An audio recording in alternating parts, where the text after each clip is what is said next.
do something that we haven't done before. Go somewhere we haven't been before. That's the reason to take a journey.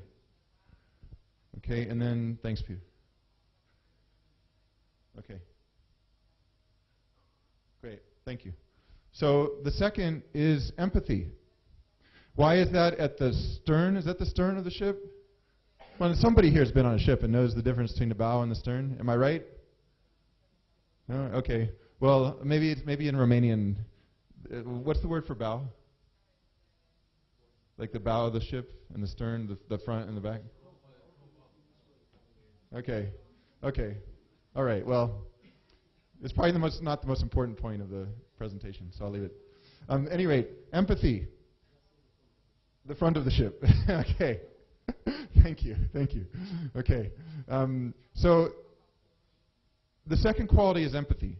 Why is it at the back of the ship? Is because empathy is about if this is where we are at point A, okay, and let's say we're all working together on the same team, and I'm leading the team. I need to understand exactly what your past has been, your past. What's led you to coming and joining this team? I need to understand your motivations. What have your experiences been, and what do you most want to get out of this journey? So empathy is everything up until today. Understanding the past experiences of all your team members, all your partners, your investors, and why are they here?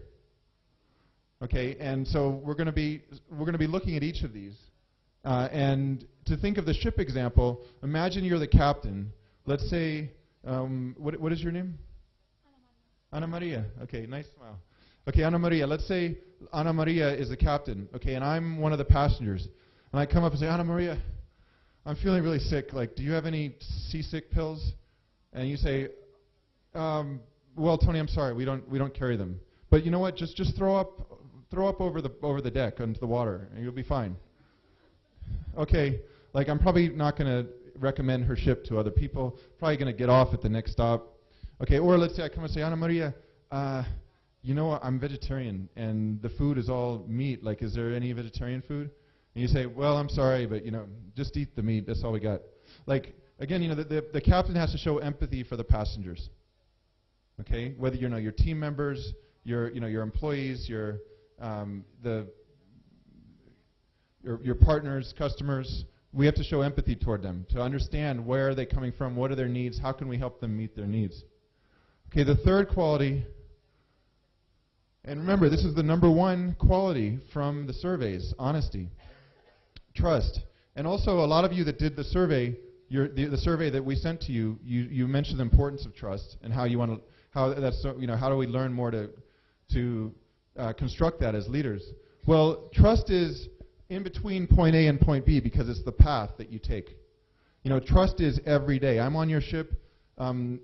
How are you sailing the ship? Do I believe, Ana Maria, that you're competent and that when we get in a storm, I trust that you're going to navigate the storm well? We're not going to capsize. I can sleep in my cabin. I trust that you're a good captain. And every day, whatever you say you're going to do, you do it. So I feel like, we build this trust. And this is the number one quality of leaders from the surveys, and I think we see this in real life. If someone doesn't have trust, if they don't have your trust, they're done. We saw this happen with Bush Jr. with the weapons of mass disappearance. And it was well, what is all this? Like this whole, we're fighting these two wars, but why are we doing it? And people lost a sense of purpose because there was no sense of trust that what he was saying was true. Well, okay, so we're going to start now with the first of these qualities, which is passion. And the name of the principle is tell your story. Okay, you'll see in a moment why we call it that. Okay, so one of you talked about discover the selfless motivation within. You talked about how you have to be a leader, has to be there for your team. It's not just about you. Okay, so passion. Okay, if I'm here teaching leadership to you guys, and you get the sense Tony's just here because he's getting paid well to come here to Cluj, are you going to really feel good about being here with me? No? Or if you see something in my voice, something in my eyes that tells you I really deeply care about you becoming leaders, and I care about this leadership as a field, and want people to use it to improve their lives, their businesses, if you feel that I have this natural passion, you're going to tune much more into my words. It's the same thing when you're leading, when you're leading your company. It's people need to see why are you here? What are you doing that goes beyond yourself? In fact, I said this to the youth at the Cluj Has Soul yesterday that the Banco Transilvania is supporting, and I say this to people all the time. If you want to become a leader, here's what you got to do. Find something greater than yourself that you can dedicate your life to. The number one thing you do, find something greater than yourself that you can dedicate your life to. Because that's what inspires people. Making money and just doing better for ourselves, that does not inspire anybody. In fact, it totally saps their morale. How many people know leaders that just care about themselves? Right? How many people have worked for someone who just cares about making money and their own well-being, and that's it? Okay, just a few of you? All right, well, that's good, because those aren't the people we want to work for, right? So let's go a little deeper.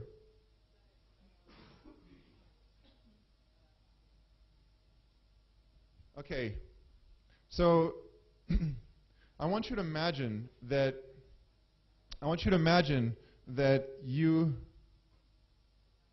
your son was abducted from a department store, from a shopping mall, brutally murdered at 6 years old, and found decapitated 100 miles away, 150 kilometers away, in a ditch. This is a very, very severe existential question. What would you do?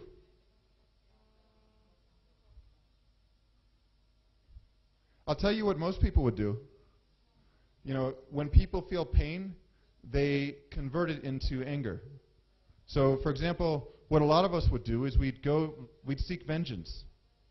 We want to find the person who did it, and we probably would hurt other people along the way out of our anger. It's kind of like if, what is your name, sir? Dan? Okay, so like my brother, Dan. All right, so let's say Dan says to me, Tony, you know what? I don't think you're teaching leadership very well. So I'm going to feel pain because of what he said, and I'm going to convert to anger, and I'm going to say, well, I don't like your tie, man. Right? And Dan says, well, I don't care if you don't like my tie. You know what? You're not even wearing a tie. How can you be teaching leadership without a tie? And we're going to go back and forth. And what happens is that pain, when we feel pain, we convert it naturally into anger. So I feel pain, I look for the source of my pain, which is Dan, and that anger then is targeted toward the source, and I do something to lash out at Dan. Well, when I do that, what happens? He feels pain. It's a coin. Imagine flipping a coin. On one side is pain, the other side is anger. So Dan feels pain. He flips the coin to anger. Who caused me pain? Tony. And then he comes back at me and shouts at me or insults me. And then I feel pain. I convert it. I flip it to anger. I go back at Dan. This is how wars get started. This is how conflicts get started. This is how marriages get ruined. Have you ever heard that every marriage has each couple have their one argument? Every couple has that one issue they just always are fighting about. And the best one's able to resolve them. But for some, it lasts a lifetime. It's like this one, pain, anger. And anyway, so this is what most people do. Let's look at what happened here. Okay, any of you guys heard of this TV show, America's Most Wanted? I was really impressed, by the way. We went to Peter's sisters and brother-in-law for dinner the other night, and this torrents, you guys have this, like, in Romania, you guys have like this dream of like video downloading. You can get whatever you want, whenever you want, unlimited bandwidth. I almost moved here just for that, Like, so, okay, so anybody seen this show, America's Most Wanted? Okay, well, how many know what this show is about? Okay, so this show was created by John Walsh And what they do is they find fugitives and put them in jail that the police are unable to find. That's what the show is about. Well, guess what? John's son was the young boy who was abducted and murdered from a Florida department store. Okay, so that's what he did with his pain. That's what he did with his suffering. He started this TV show. Let's look at what else he did. Actually, at this point, it's over 1,000 fugitives that he's put behind bars. All of the most important legislation in the United States that's passed through Congress, that's sexual abuse acts, child protection acts, the Amber system, the Amber Alert system. Like if you move into a neighborhood in the United States, you can know who are the sexual offenders. You can see on a grid where they are in your neighborhood. All because of the work of this man and his wife to protect children.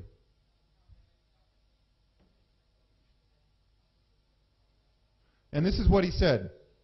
I'd like to be remembered as the father of a murdered child who fought back. You know, someone who tried to make a difference in honoring his son's name. So it seems like in this case, he did something different with his pain, as he turned it into a passion to create change in the world. Does anyone know where the word passion comes from?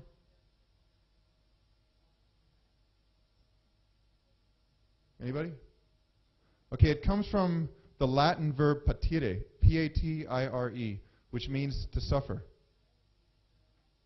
Passion comes from suffering. We look in Christianity, the passion of Christ, the suffering of Christ, the crucifixion of Christ. We look in every walk of life, you see this. I mean, I coach thousands of executives every year. Example, one woman I coached spent her whole childhood racked with suffering of her father who was dying from cancer. Like her and her mother nurturing her father her whole childhood until he passed away. Can anyone guess what she does now? Anybody? Yes, helping cancer. Exactly. She's the director of a major medical hospital. She has a team of people trying to find cures to diseases so fewer families suffer as hers did. Here's another example. How many people here have been hurt in a relationship? Yeah? Raise your hands. How many people have really been hurt in a relationship? Come on, you guys. Don't give me this bullshit. Okay? All right, well, okay, so let me ask you a question. When you were really hurt, did you take some time afterwards to really think about like what happened and what kind of relationship do I want? And I don't want to I don't want to feel that suffering again. So I'm going to change something. I'm going to try to do this differently next time because I want to be in a relationship without all this pain. Okay, now think back to a time when you were dating someone or going out with someone and you didn't feel that much for them and you broke up and you didn't care. Like a week later you were dating again. It was like no big deal. So no pain, no change. No suffering, no catalyst for change. So if we want to discover our passion for what we want to change in the world, we have to look at what has our suffering been. And then there's also the example, like so what I would say is, why don't each of you think about, like, in what way have you suffered in your life? And in which way that you suffered do you say, well, I don't want to suffer that way anymore. And I don't want anyone else to suffer like that. And there you have it. You have your passion. If you can't find that, way that you've suffered, think about compassion. Compassion is calm, which is with, passion, suffering. It doesn't mean to suffer with, because then we would lose our ability to help people if we suffer with them each time. But it's to be with someone in their suffering. So think about people that you've seen suffer and how you want to help them. many workshops I've done in Romania, people say Romania is a poor country and it's so hard to do things here. And I'm like, well, that's great. You've got so many different, if you see people that are suffering, then you're going to have great ideas for what you want to change. You know, if you see people that are living in poverty, there's so much room for you to like develop something to change that. You know, like, and this is when you think about what's going to motivate and inspire your teams in your companies. When you can share from your own heart, you talk about leading with heart over here. When you can share from this guy, right, your uncle, yeah. When you can lead with heart, when you can share honestly what you really care about, because you've experienced it, you're going to inspire people. You're going to motivate your team. You know, Aretha Franklin, you know, said, you know, I'll let you read it, but essentially, like she sings with soul because she's singing about the suffering she's experienced. You know, and that's like I can sell you guys on leadership. You know, I could probably sell leadership to you know, they say, you know, to an Eskimo or something. You know, like, I mean, I'm passionate about it, but I couldn't sell you a new car because I'm not that passionate about new cars. You know, each of us has to find what is it that we really care about. So I'm going to share. Okay, I want to share one quick story, and this is why it's called Tell Your Story, this principle, which is my brother, his name is Dan, okay, and his wife just had a baby, so you know. Anyway, Danny came to me this is about 5 years ago, and he said to me, you know, Tony, I just applied to Columbia Business School in New York City, and I didn't get in, and I don't know what to do. Like, I'm in a dead-end job. I hate my job. I need to make a change. I want to apply again, and will you help me with my application? So, I don't know, Danny, I don't know about you, Dan, but my brother, he's the kind of guy, like, he never asks anybody for help with anything. You know, many of us men, we're like that. We won't ask directions. We won't ask, you know, we can do everything alone, right? That's how we think. So, I was really honored that he finally, you know, came to me and wanted help with something. And I said, well, sure, why don't you email me your college application from last year, your application to Columbia Business School from last year. So he sent it to me. So I called him a couple nights later, and I said, well, you know what, Danny, I can tell you why you didn't get in.